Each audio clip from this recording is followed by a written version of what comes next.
పెట్టుకొని కోపం పెట్టుకొని మరి పగ పెట్టుకొని, ఎందుకంటే నిక్కీ కూడా గ్యాంగ్లో ఉన్నప్పుడు జో అనే వ్యక్తికి ఎంతో కీడు చేస్తూ వచ్చినాడు. అది మనసులో పెట్టుకొని ఆ నిక్కీని కూడా మరి ప్రాణహాని కల్పించడానికి ప్రయత్నం చేసి నిక్కీ ఉన్న ప్లేసులోనికి వచ్చి మరి ఒక షాక్తో పొడవడానికి ప్రయత్నం చేస్తూ వచ్చినాడు. ఆ ప్రయత్నం చేస్తూ వచ్చినప్పుడు నిక్కీ బ్రూస్ ఏం చేసినాడంటే ఆ ప్రమాదం నుండి తప్పించుకొని చిన్న గాయం ద్వారా చేతికి బయటపడుతూ వచ్చినాడు. ఇది సందర్భం, ఇదంతా మనం వింటాం. కాబట్టి ఆ చేతికి ఎడమ వైపున గాయం అవుట కనబడుతుందా? గాయమైందా? చేయికి కనబడుతుందా లేదా? కనబడుతుందా? ఇక్కడ కనబడుతుందా? చేతికి ఏమైంది? గాయమైంది. జో అనే వ్యక్తి షాక్ తో పొడుస్తూ వచ్చినాడు.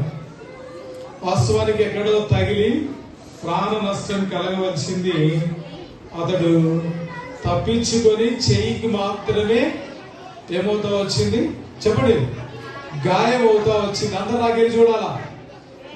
నేను వస్తా మీ దగ్గరికి, అట్నే అల్లరి చేస్తే నేను చూస్తున్నా. నేను వస్తా ఇప్పుడు, అర్థమవుతుందా? ఇక్కడ చూడ. కాబట్టి గాయం అయితే ఏం చేసినాడంటే నిక్కీకి ఒక ఫ్రెండ్ ఉన్నాడు.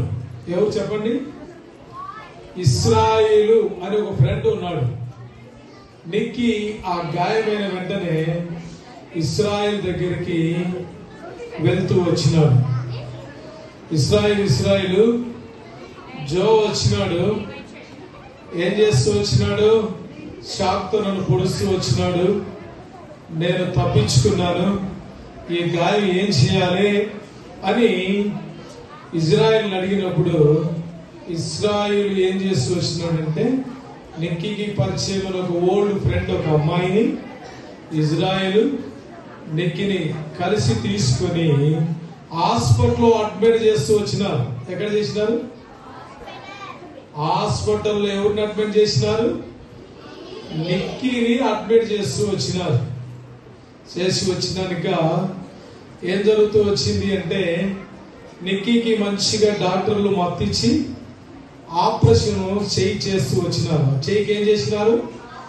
ఆపరేషన్ చేసి కట్టు కడుతూ వచ్చినారు. అయితే హాస్పిటల్ బెడ్ లో నిక్కీ ఉన్నప్పుడు ఇస్రాయేల్ అనే వ్యక్తి తన ఫ్రెండ్, ఓల్డ్ ఫ్రెండ్ ఒక అమ్మాయి హాస్పిటల్కు చూడడానికి వచ్చారు. హాస్పిటల్ చూడడానికి వచ్చినప్పుడు ఏం చెప్తూ వచ్చినాడంటే అప్పటికి ఆ నిక్కీకి ఆ ఆపరేషన్ చేసేటప్పుడు ఇచ్చే మొత్తం ఇంజెక్షన్ అంతా కూడా పోయింది. మంచిగా చూడగలుగుతున్నాడు, మంచిగా మాట్లాడగలుగుతున్నాడు. అయితే ఇస్రాయేల్ అని ఫ్రెండ్ ఏం చెప్తున్నాడంటే నిక్కీ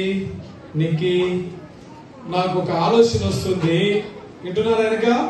నాకు ఒక ఆలోచన వస్తుంది. దేవుడు ఆ జో అనే వ్యక్తి వచ్చి నిన్ను పొడిచినప్పుడు షాక్తో దేవుడు నిన్ను కాపాడలేదు. వింటున్నా? దేవుడు ఏం చేయలేదు? కాపాడలేదు. కాబట్టి మనం మళ్ళీ ఆ గ్యాంగ్లో మనం పురాతన సభలో ఏ విధంతో ఉన్నామో అదే విషయంలోనికి ఆ గ్యాంగ్లోనికి వెళ్ళి ఆ గ్యాంగ్లో కలిసి జోకు మనం ప్రతీకారం నేను తీర్చాలని నా ఆలోచన ఉంది. దేవుడు కాపాడలేదు కాబట్టి ఇమ్మీడియట్గా గ్యాంగ్లో కలిసిపోదాం, నేను కలిసిపోతాను అని నిక్కీతో ఇస్రాయేల్ చెప్తూ ఉన్నాడు. ఆ సందర్భంలో నిక్కీ ఏం చెప్పినాడు అంటే హాస్పిటల్లో చూడండి, ఇస్రాయేలు, నిక్కీ, ఓల్డ్ ఫ్రెండ్ ఒక అమ్మాయి కనబడుతుందా? ఆపరేషన్ చేసిండు నిక్కీకి. కనబడుతుందా? అందరికి కనబడుతుందా? చూస్తున్నారు అందరూ? తమ్ముడు ఎక్కడ చూస్తున్నాం? కనబడుతుందా? అయితే ఇస్రాయేల్ అలా బోధిస్తూ ఉన్నప్పుడు నిక్కీ ఏం చేసినాడంటే లేదు ఇస్రాయేలు, నిజంగా నేను ప్రార్థన చేస్తూ వచ్చినాను కాబట్టే దేవుడు నాకు ప్రాణ నష్టం కలగకుండా దేవుడు నన్ను కాపాడుతూ వచ్చినాడు. చిన్న చెయ్యికి మాత్రమే గాయమైతా వచ్చింది. మనం మళ్ళీ ఆ గ్యాంగిలో చేరిపోకూడదు. మనకు యేసయ్య మంచి దేవుడు కాబట్టే ప్రార్థన అంగీకరించి ప్రాణ నష్టం తప్పిస్తూ వచ్చినాడు. మనం అట్లా చేయకూడదు. ఒక్కసారి యేసు ప్రభువును హృదయంలో చేర్చుకున్న తర్వాత మళ్ళీ వెనక్కి వెళ్ళకూడదు అనే మాట చెప్తున్నాడు. మనం కూడా ఏం చెప్పాలా? ఒక్కసారి యేసు ప్రభువును హృదయంలో చేర్చుకున్న తర్వాత వెనక్కి ఏం చేయకూడదు. ఏ పరిస్థితులు వచ్చినా నిక్కీలాగా వెనక్కి తిరగకూడదు.